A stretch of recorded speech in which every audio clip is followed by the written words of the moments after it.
Hi everyone, my name is Jia Gupta. Welcome to Teddy Talks, one of Little Mentors projects dedicated to creating engaging conversations with remarkable individuals. I am thrilled to have a truly extraordinary guest joining us, Okezue Bell.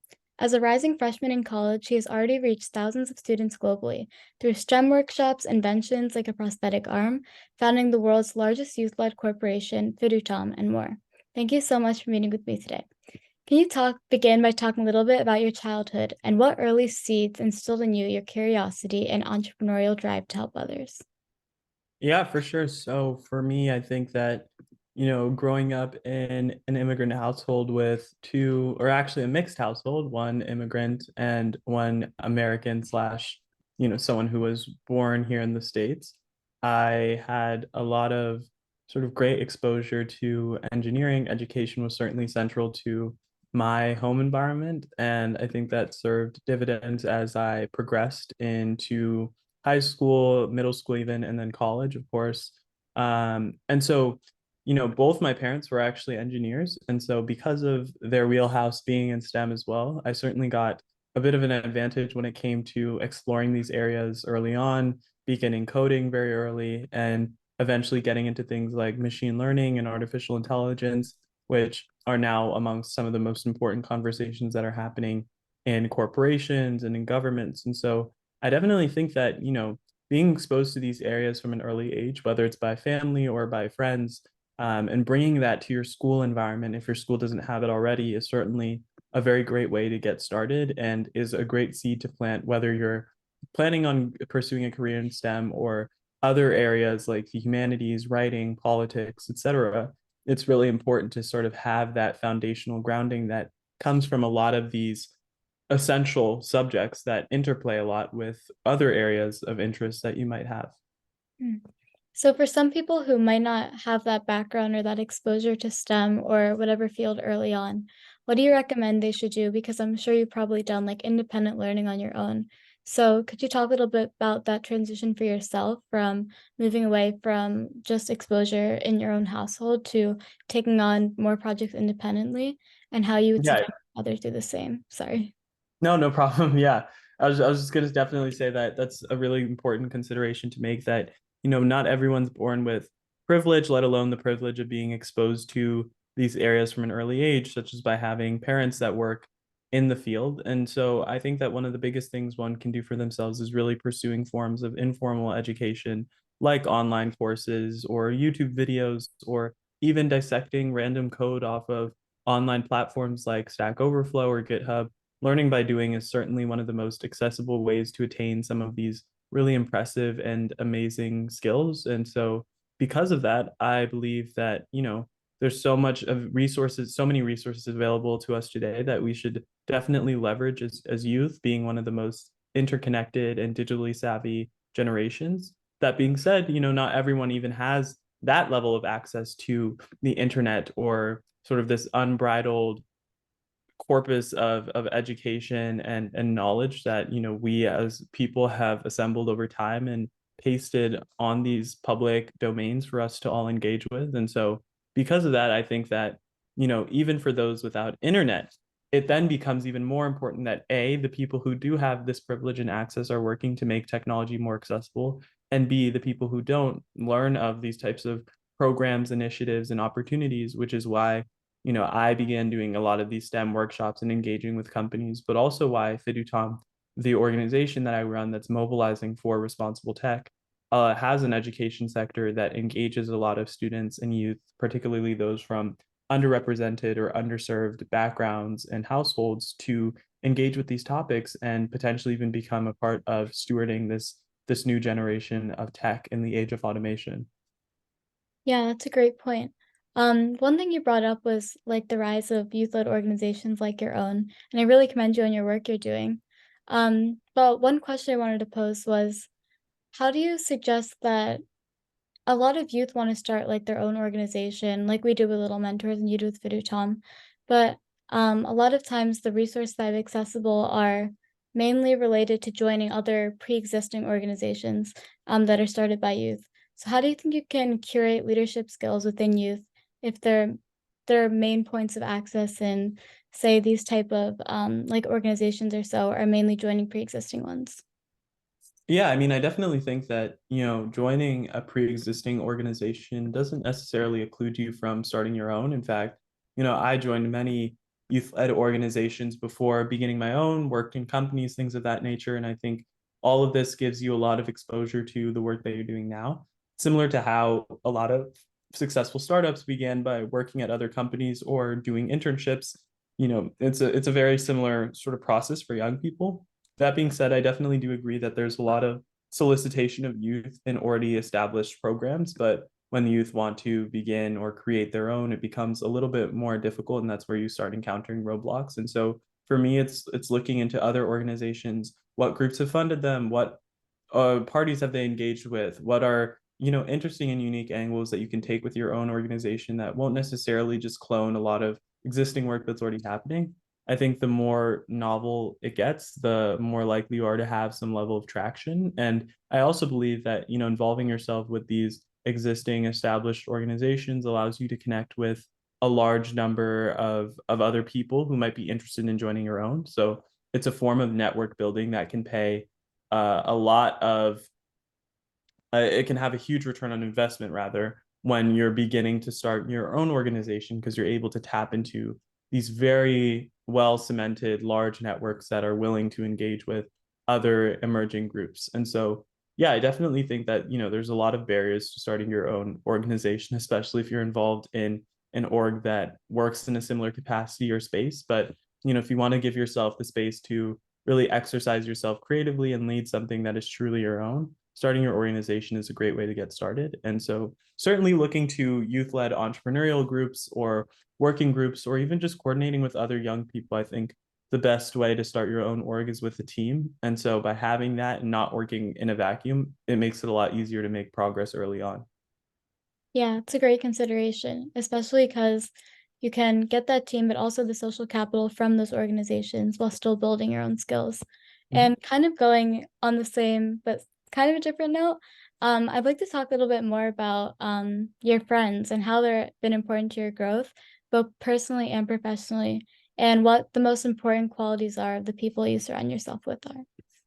Yeah, no, that's a great question, one that I've never been really asked before. I think that, one of the best things that I did was have a variety of different friend groups that all sort of blend into a broader set of values and ideologies that I want to create. And so what it looks like is I have friends who are sort of purely socially related to me. Like we synergize on a lot of different things, but it's mostly either within school or it's within a very social context. And, that's great to have a departure from your typical activities of AI activism or AI development or research and things of that nature, and have people who, if you bring that up, they get bored. I think that it gives you the capacity to not always take yourself too seriously and remember sort of what your place is demographically speaking, but from a youth perspective in particular, like your place being, you're still a young person who has time to enjoy their life, and you can still be very concerned and caring about these issues while being able to exercise the privileges and benefits of youth. And so by having a variety of friend groups that are rooted socially, that are rooted spiritually, if you have people who are of the same religion as you or go to your church, like for me, or if you have friends who are rooted sort of academically who push you to keep going forward, and then friends who are rooted extracurricular wise who are interested in similar problems in AI advocacy or climate change or research, that all allows you to bridge together this very balanced life where you still are making concerted effort to address these problems and start your own organizations and be very actively engaged with your community, but at the same time you're allowing yourself to be very human and very understanding. And a lot of times you need all of those different aspects of yourself to converge properly in order for you to run a successful organization. So by having a very diverse friend group that's as focused as you, but also as interested in random drama or interesting things going on in your life, and are as interested in a certain show or a certain sport, it becomes a very human, balanced, and healthy experience that, is oftentimes lagging, even in some of the world's greatest entrepreneurs' lives. And so getting to have that, especially as a young person, that's one of the biggest advantages to starting early, is that you have this balance and you don't have to assume as much risk and responsibility with everything. You get the opportunity to exercise that level of balance. So that's certainly something I try to do, especially when it comes to making, finding, and maintaining friendships. Though even in my life, sometimes it becomes difficult to balance, hanging out with my friends before we all leave for college, and also being able to go full speed ahead on my organization now that the deliberations on AI policy and tech development are at its height. I'm taking a lot of meetings in the morning and talking to Congress people. And so, there is a sacrifice that is made between that and getting to enjoy my summer with my friends. So it ultimately comes down to what you make your priorities out to be as well. You're not always going to have time to have that level of balance. And that's just something naturally that occurs in life. But realizing and putting into perspective the things that you do prioritize, friends and family, makes it a lot easier for you to balance having all of these amazing things going on and also maintaining just as amazing friendships and interpersonal relationships, which will likely last far longer than whatever you're doing, and whatever awards you may win as a result of what you're doing. You can essentially, what I'm saying is, you can build a legacy in two ways. It can be interpersonally, and it can be with regards to doing high impact work or passing a bill. Those things don't have to be mutually exclusive. And once you reconcile that in your mind, you'll be able to do amazing things both personally and professionally. Yeah, I was reading a newsletter and it was talking about how there's like two types of virtues, resume virtues and eulogy virtues, and how they're not like it's not like mutually exclusive like you were talking about. It's something that you need to reconcile with. But one thing I wanted to touch on was you talked about how discovering your priorities can help you like find that balance. But what do you do when like that balance sort of becomes challenged and how do you like reconfigure it? Yeah. So for me, I think, sometimes there are times where you have just a huge amount of stuff going on and you really don't have time to hang out. And I think being understanding and staunch in that, not feeling like, if your friends really want to go out with you, or you really want to hang out with them, but you choose and decide that, hey, I'm prioritizing X activity for my organization, I really care about it. Not feeling guilty for doing that is definitely a huge part of striking that balance. Doesn't always mean you're doing everything, you're partitioning the same amount of time to everything. It just means that you're in a place where you're content with how much you're putting into each aspect of your life. And so for me, being balanced doesn't mean I have a 25% split across all four sort of main aspects of my life. It might mean that some things take priority over others, and it's like 60% here, 20% here, 10% here, and so on and so forth. And so in recognizing that, it's been a lot easier for me to prioritize some things over others, view certain things as more transient and certain things as more permanent, and allow me to prioritize what I believe in the most, and not feeling like I'm sacrificing something, because in my mind I've already established that, this activity gets this amount of me and my energy, and that's the amount that I'm willing to give out. And as calculated and segmented as this may seem, you're obviously going to encounter a lot of issues with this mindset more generally. And it's certainly something that I've encountered. Like, I'm great at vocalizing it to other people, but I don't actually have it all figured out in terms of how I segment or prioritize. I had like a dilemma with this yesterday, because everyone's sort of moving out to college, and then I'm trying to do my organization. I'm also going to college and I have to manage all of my classes and communicating everything with family as well. So, there's definitely roadblocks that you're going to encounter when you're just trying to do a lot of things at once. So, either figuring out how to sacrifice or figuring out how to segment is the most important thing. And, while I don't have all of the answers, the best way to figure it out is probably going to be distributing your time in a way that feels comfortable. And then when it doesn't feel comfortable, changing it and flipping it around so that it does. Hmm. Are there some things that well, I guess my main thing I'm asking about is, are there some things like sleep you're not willing to sacrifice on? Yeah, no, that's a great question. I mean, this during the school year, sleep definitely is something that I should be prioritizing more and don't do enough. Though over the summer, certainly sleep has been a huge thing for me. Like I've created a very bad sleep schedule over the summer, but at the same time, I've also been able to maintain really steady, great amounts of sleep by saying, if I have something to work on till 3 a.m., then, the next day I'm just going to wake up at 11 and I'm going to get my 8 hours of sleep. And, that's certainly not a sustainable mindset to have, say, in high school, especially when your classes are very rigidly set in time. Maybe in college, it's a little bit easier to maintain a wacky schedule of that nature.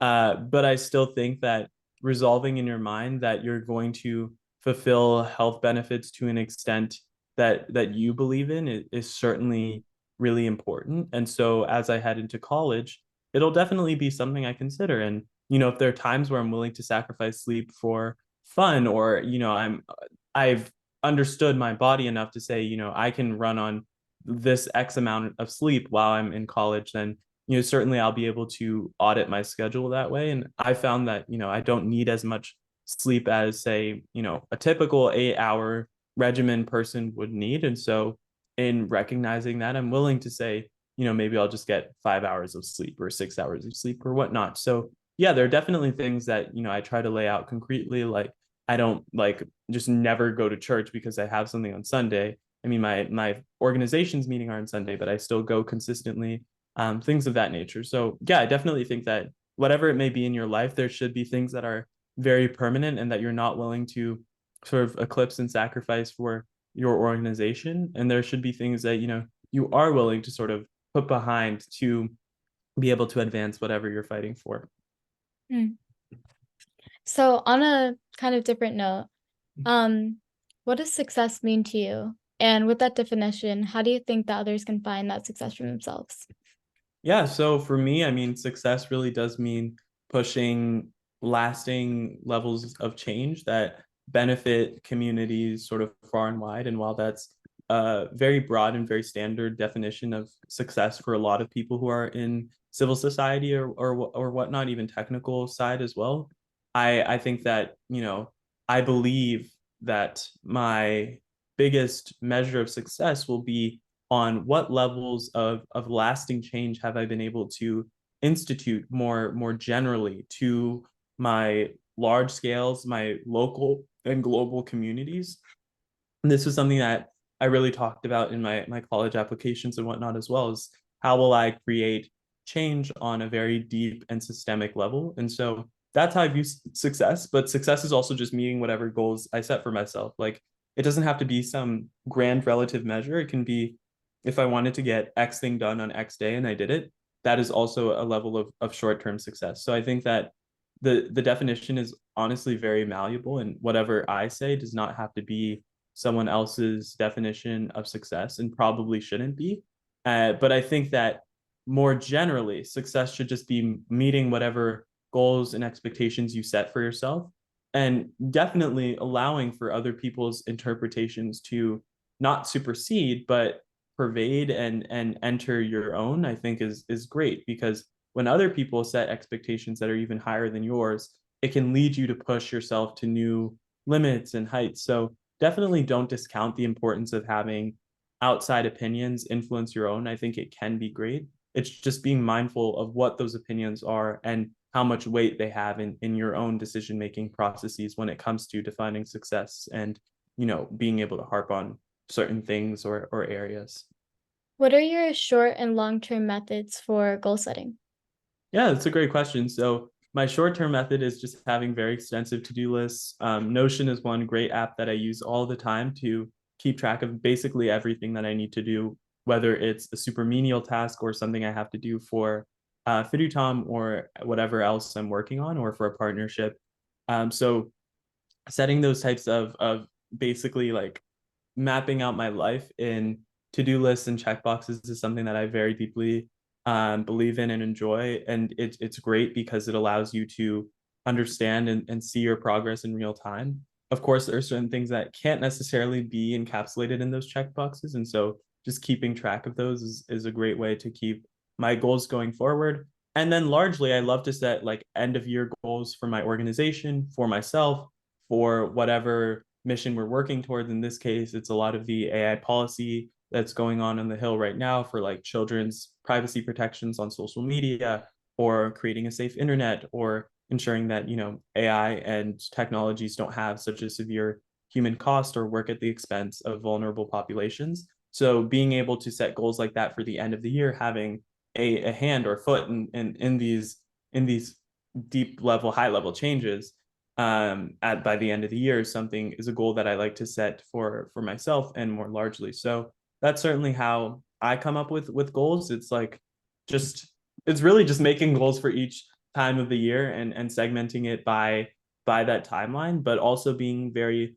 particular and ensuring that it's not just goals for my academic future, or for being able to say that Fidutam did X, Y, and Z. It's also goals for my personal professional development, goals for a larger movement that I'm interested in and care about. So making sure that I have goals outside of myself as well allows me to achieve on a variety of levels. How do you stay simultaneously content while also striving towards these goals?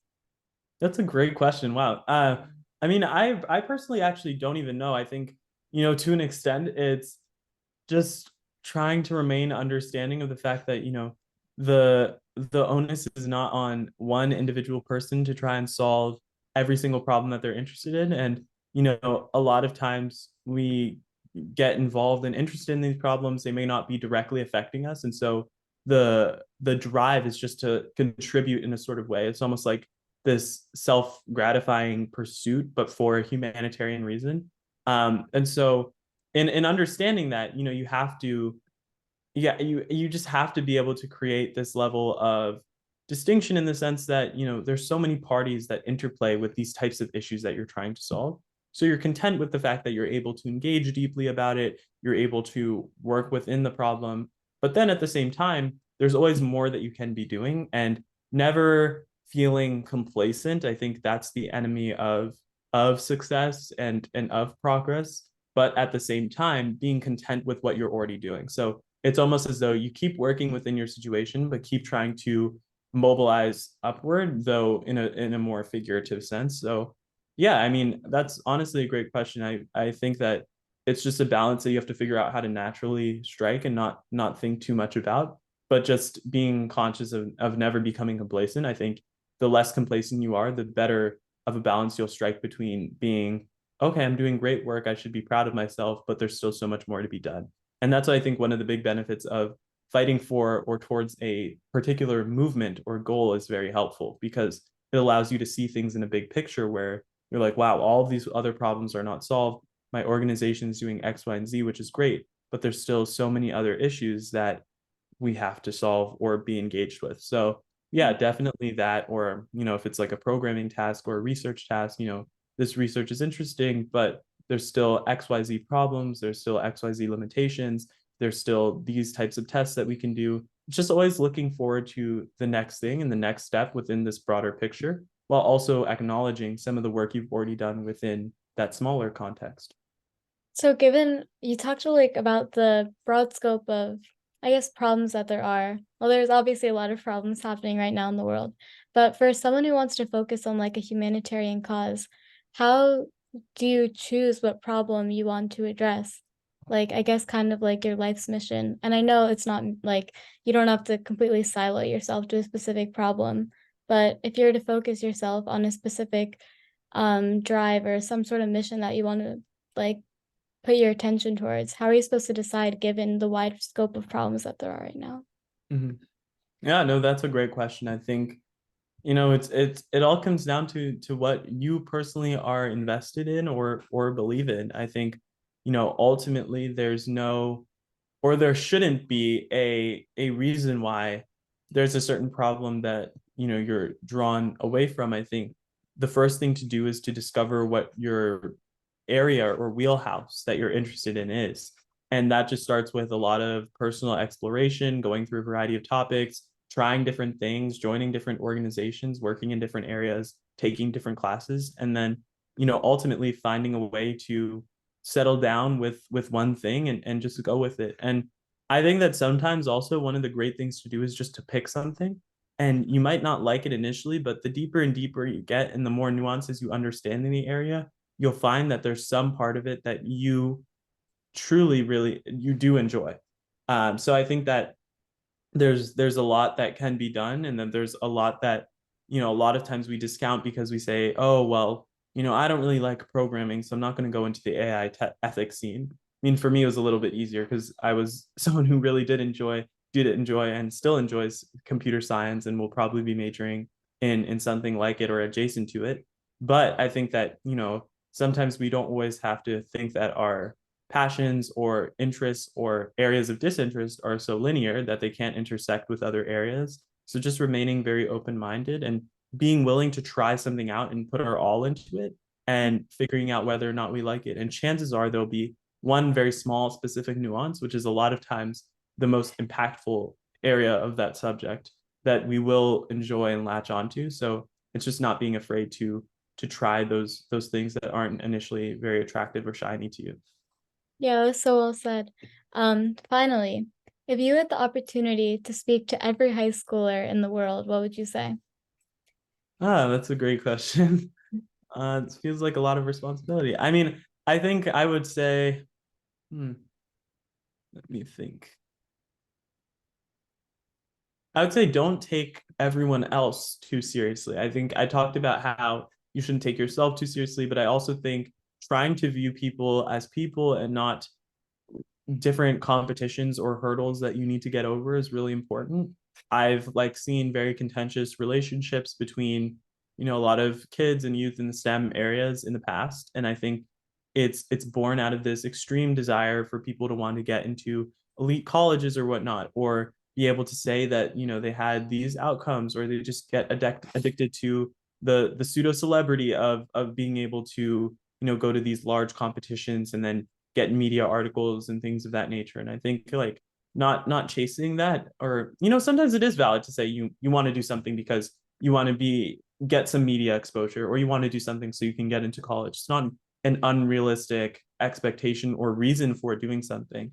But I think not making that your foundation and not taking everyone else's wins and work so seriously to the point where it's almost a neg on your own is really important. And it prevents you from doing things that will harm other youth, because I can guarantee you that a lot of the amazing young people that we've seen, have also sort of stepped on other young people to get there. And we don't really need that type of cutthroat culture at such an early age. So just recognizing that collaboration is a super important and powerful part of being successful, I think will make us all mutually a lot happier and a lot better at what we do. And it'll allow us to mobilize a lot faster for issues that are very much affecting youth, like in social media and data privacy, and like in tech policy issues, but more generally, anything else like climate change, which again, all of these areas interlace with one another. So the more collaboration we have, the better.